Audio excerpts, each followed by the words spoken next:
Good morning, youth. I pray that wherever you are, whatever you're doing, that this finds you well and enjoying a little bit of a not quite so hot day today. This is our Sunday lesson, but today is actually Monday. I tried to film yesterday and was just very unpleased with kind of how stuff went, so I decided, you know what, we'll shoot it tomorrow. Because if you cannot tell, I am back, and I am here in our youth space. I couldn't help but update the computer and click on ProPresenter and light candles and do stuff because this is my first time in this space in almost 3 months. Between stay at home, stay safe, that thing, and being away from church and canceling youth, and then having my knee surgery and being down for about 3 weeks, I have not been here in forever. I came in the office a couple of days last week just to kind of see people and get caught up. And I wanted to send out a parent email, some stuff like that. But today, Monday, is my first official kind of day back in the office. We had staff meeting this morning, which is funny that is not something that I am typically excited about, but I was very excited about it this morning just because I haven't done it in 3 months, and it was exciting to be back. But what I have come to realize in this moment is being back looks very different than I had kind of anticipated being back looking. And the reason for this is honestly you guys and gals. Normally you're not here on Monday, but I realized that what I was most excited about getting back to, which is hanging out with you guys and gals and doing stuff with you, is probably not going to be happening, for certain not today, and honestly with where stuff is going, we don't even know when it will be happening. So one of the things that I realized, I thought of Liam, and I'll show you the video, preference here in just a second. Not graphic content, but somewhat. So I had 26 staples in this knee, and then this other little part down here on the shin that stayed in for about 10 days. And the nurse had come to our house at that point in time. I wasn't getting out to remove the staples, and Liam had been counting down the days. He was so excited. I have no idea why that Daddy's staples are going to come out. And he had actually asked the night before, Daddy, can I pull out your staples tomorrow? And I told him, sure. I mean, I've had staples removed. It's not as bad as you would think it is. So I told him, sure, have fun. Of course you can, buddy. So he was so excited. He went to bed that night, tomorrow I get to be doctor. Tomorrow I get to pull these staples out. He was so excited. He was so looking forward to it. And then the nurse came, and we asked the nurse, and she said, yes, that is fine. So Liam came over. He was by my side.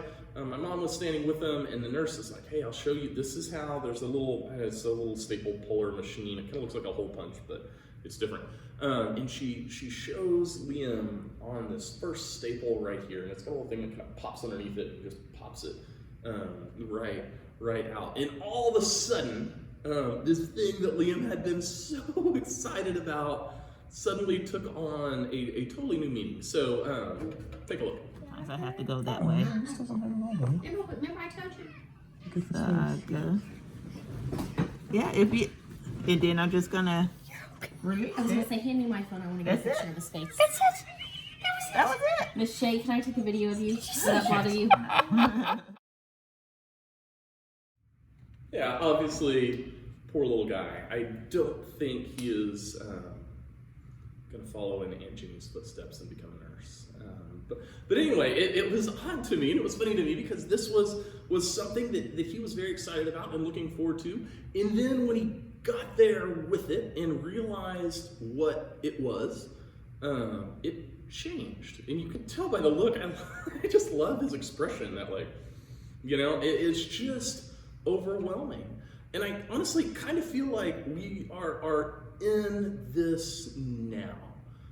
Because we are talking about, as a people, as a culture, as a state, as a town, of getting back and moving back into normal, whatever normal is. But then as we start digging and get down into it, you find out that maybe there's more going on here than I realized. I mean, to some degree, we're all in the same boat. I guess more accurately, we're not in the same boat. We're all in the same ocean, storm, whatever you want to call it. But what I found is we're all kind of in our little individual boats within this, because not everyone is as blessed and as lucky as we are when dealing with this kind of stuff. It's difficult. Jess and I are both healthy, and both of our kids are healthy, and we both have jobs that are taking care of us, and giving us the resources and the space that we need to be able to make it through this. But I know that that's not the case for everyone. For some people, this is a huge burden. This is a time of crisis. If you are immunocompromised or connected and close to people who are, this is a terrible time in life. I mean, things are evolving daily and changing, and there's just so much of, we want to get back to normal, but what does normal look like? I mean, I think that new normal will be different than old normal, but all of these things are just constantly happening and changing around us, and it can be overwhelming. I think one of the things that I've kind of realized in life with change is we recognize that things have changed in the past. We recognize that things are changing, but yet we seem to kind of not really connect that things are going to continue to keep changing in the future.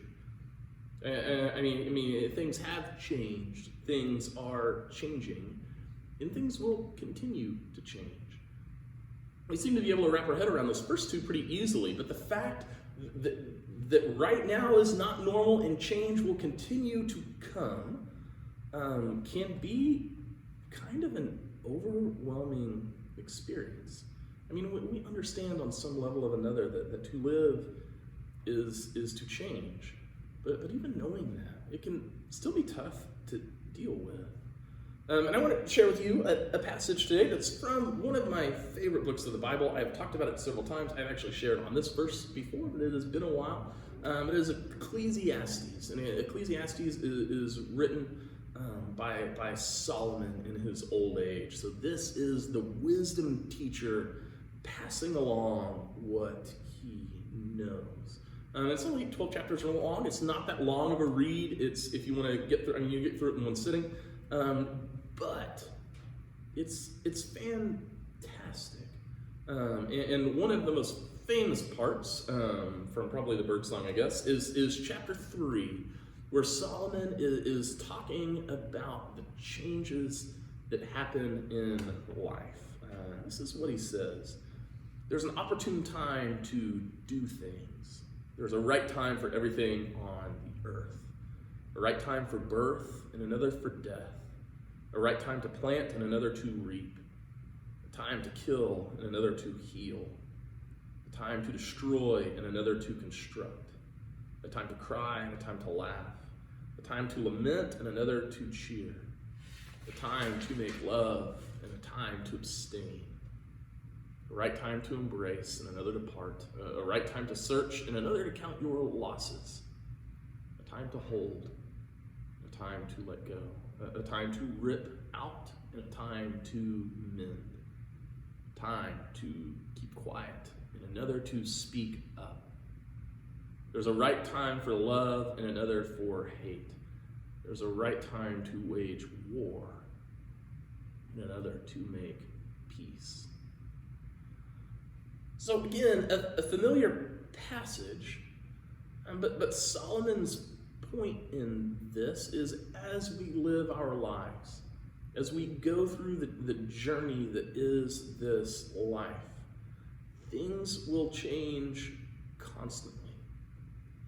I love, in the NRC, he compares this to the seasons. The seasons change. You know, we, being in Oklahoma, we get 4 pretty distinct seasons a year. So you understand what that difference is. We could have 4 distinct seasons in a day, honestly. But you understand that difference of seasons and how they shift and how it affects you. You know, go to bed earlier, you dress differently, your activities are different. All of these things in our lives shift with the seasons and the times, and they are constantly changing. I mean, all you have to look at is this summer 2020, which is an unprecedented event. I've never experienced anything like this in my life, and hopefully I never will again. But it's June 15th today. We should be in the midst of Serve Tuesdays and going out to lunch after, and pool parties and Wednesday night youth and Ultimate in the Fields and staying late on Wednesday nights here and playing and all of these things. This is where we should be. This is typically the summer season. And even though we know seasons are coming, even in the midst of seasons can change. There are going to be times when things are going great in life. There are going to be times when it's all falling apart. And this is I think, what Solomon is trying to get at. Yes, there will be times in your life when you will be filled with overwhelming, exuberant joy. There will also be times when the pain of life is overwhelming and you just can't get out of bed today. There's time to celebrate, and there's also time to mourn. And as people, especially as like church people, I feel like we don't often embrace that well. Often, as a follower of Jesus, often I'm ashamed to admit that I'm scared, that I don't have it all figured out, that I'm sad or overwhelmed or just bummed out with where my life is right now. Solomon is reminding you that this is life. The only thing constant is change, and it won't always go well.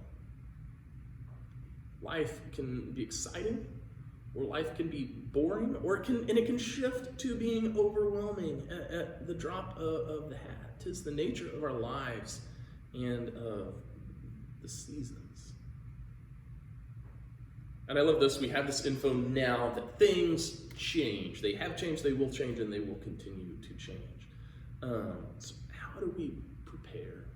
What do we do with this? Because it's tough to plan for the unknown. I'm actually going to skip a few verses down, and Solomon kind of keeps going. He says, it's true that God has made everything beautiful in itself and in its own time. But we are left in the dark, so that we can never fully understand what God is up to, whether he is coming or going. So I have decided there's nothing better to do than to go ahead and have a good time and get the most we can out of life. That's it. Eat, drink, make the most of your job because it is God's gift. I've also concluded that whatever God does, that's it. That's the way it is. It's going to be that way always. No addition, no subtraction. God is done, and that's it. That is why we should stop worrying about the questions and simply worship in holy fear. Whatever was, is. Whatever will be, is. That is how it will always be with God. Love this. Solomon goes on to say that our task as people, what we are placed here for, isn't to stop things from changing. We're not called to try and prevent the seasons. We're not called to necessarily try and alleviate all of this. This is life. It is hard sometimes. Sometimes it's awesome, and there's in between. We cannot stop that change. And when we try to, we only make it harder for ourselves. We have a quote on our fridge that Jess wrote as a reminder to herself, and it says, worry is like a rocking chair. It gives you something to do, but it won't get you anywhere. This is what Solomon is saying. The seasons will change. Our lives will change. Sometimes it will be good, sometimes it will be bad, sometimes it will be hard, sometimes it will be easy. Sometimes it will be boring, and sometimes it will be overwhelming. But embrace it. Enjoy it, for this is what we have, and it is nothing but a gift from God. Life in the ability that we have to experience is a gift. Embrace it. Enjoy it. Be grateful with it. So no, I don't know what this season is going to bring.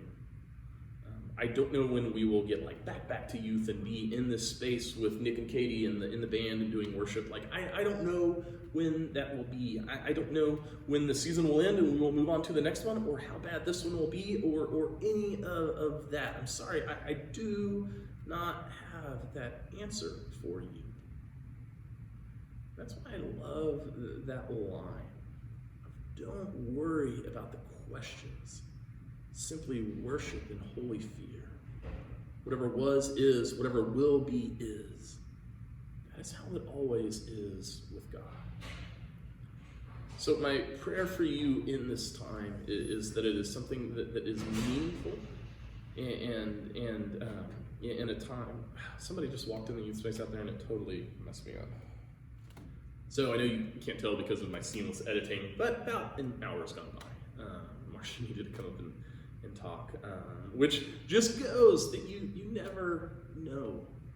You can literally be the only one in the youth space with the door locked, and change happens.